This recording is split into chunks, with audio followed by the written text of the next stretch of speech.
Hello, my name is Christopher Houston and welcome to my channel. This week I went to a wedding and someone asked me what was my YouTube channel about and also who was it for. I want to answer those two questions before I get started on today's topic. And today's topic is reflection. First, what is my channel about? This channel is about leadership and leadership principles. Principles that all leaders should know and follow. Secondly, who is my channel for? My channel is for anyone with a job who wants to get better at leadership. My channel is for anyone that owns a business or a company and they want to connect more with their employees and stakeholders. My channel is for individuals that are already in management or leadership positions and want to continue to learn and practice leadership principles with like-minded people. So today I want to talk to you about pausing and reflecting. A few years ago, I attended an executive leadership course, and in that course, we were introduced to meditation and mindfulness. As you can imagine, there were several people in the class that hated this part of the class. And I have to admit, in the beginning, I was one of those people. Then I thought about a quote from Peter Drucker, and it says, "Follow effective action with quiet reflection." And reflection is what we're going to talk about today. In today's busy, fast-paced world, we move from one task to another task. Sometimes we're not even stopping to look back and see if we were good at that task.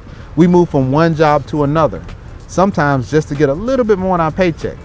We move from one project to the next project, all without thinking about pausing and reflecting. Today I want to talk to you about pausing and reflecting and the 4 principles that will help you pause and reflect. And these are principles that I've used and that I use right now. In the book, The 15 Laws of Growth, the book talks about the power of the pause and how reflection can help you grow.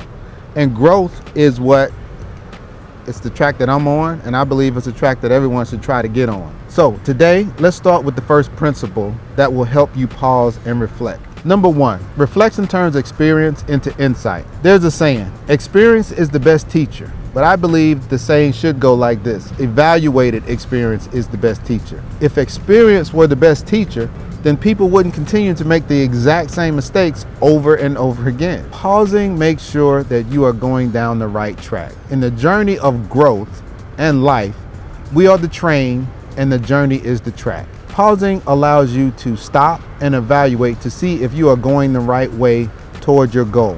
Now, don't get me started on goals because I could talk about that all day, about setting goals and how important that is. Number 2, everyone needs a time and a place to pause. I pause during my time when I'm working out. I listen to music or I listen to things that I want to learn or that will help me learn more about the things I already know. I also listen to leadership podcasts and things of that nature. I do that so I can get better, and it allows me time to just focus on that. There's a quote, "A minute of thought is worth an hour of talk." So sometimes I just think about thinking instead of talking. Where do you take time to stop and pause?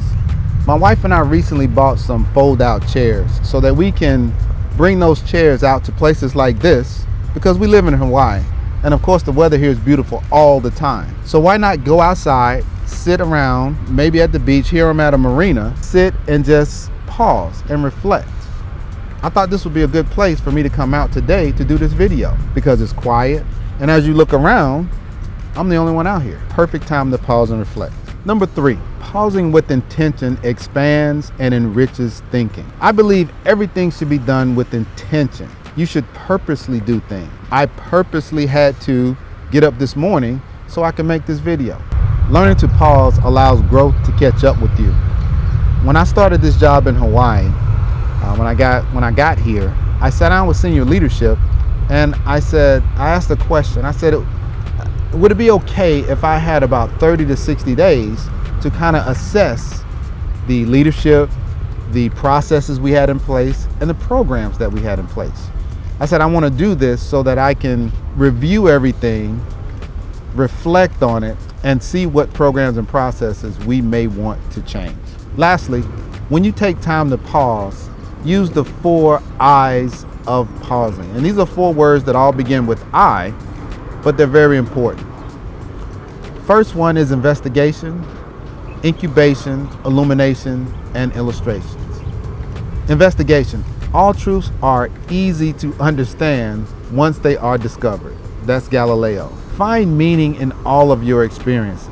Stop, pause, look back, and think about why something happened. Because once you do that, it's less likely that that'll happen again because you'll be prepared for it. Next is incubation. Taking an experience of life and putting it in a slow cooker of your mind to simmer for a while. My nephew is here in town and he's been here for a couple of months. I taught him how to not only pause and reflect, but I kind of explained how space repetition works when you're studying. Because sometimes instead of studying for a test for 4 hours straight, why not study for an hour one day, put it down, study for an hour the next day, put it down, pause and reflect on each hour, and then you do that for several weeks. And by the time the test rolls around, guess what? You don't have to study for 4 or 5 hours before the test. Remember, you can't microwave leadership or learning. Illumination. At the end of each day, you should play back the videos of your performance for that day. Jim Rohn was quoted as saying, your results should either applaud you or they should prod you. Now that's meaning that whatever you did for the day, you should either congratulate yourself for the good things and the good decisions that you made, or you should look at some bad decisions that you made and promise yourself you won't repeat them in the future. Sometimes this is when the aha moments come to you also. When you're pausing and reflecting over things that maybe went wrong, you might come up with that aha moment and say, oh, that's why that happened, and this is what I'm going to do to make sure it doesn't happen again. Lastly is illustrations. Most good ideas are like skeletons. They provide good structure, but they need meat on their bones. They lack substance, and until they have it, they aren't that useful. When reflecting, think about the making of all of your experiences into teachable moments. That's the most important part to me about learning anything, being able to teach someone else. And you do this by using illustrations. What would a speech be without good illustration? What would a book be without insightful stories and quotes? And what would a good presentation be without PowerPoint? Okay, I was just kidding about that PowerPoint, but you get what I mean. When you stop, pause, and reflect, or the last thing you should think about is, how can I teach what I've learned to someone else? Whether it's your kids, your teammates, your bosses at work, it doesn't matter. Teach the information you learned to someone else, and the only way to do that is to think about illustrations. Look, I've been sitting out here in this marina. It's beautiful. I almost don't want to go back to edit this video, but I have to. If you like this video, go ahead and hit the like button.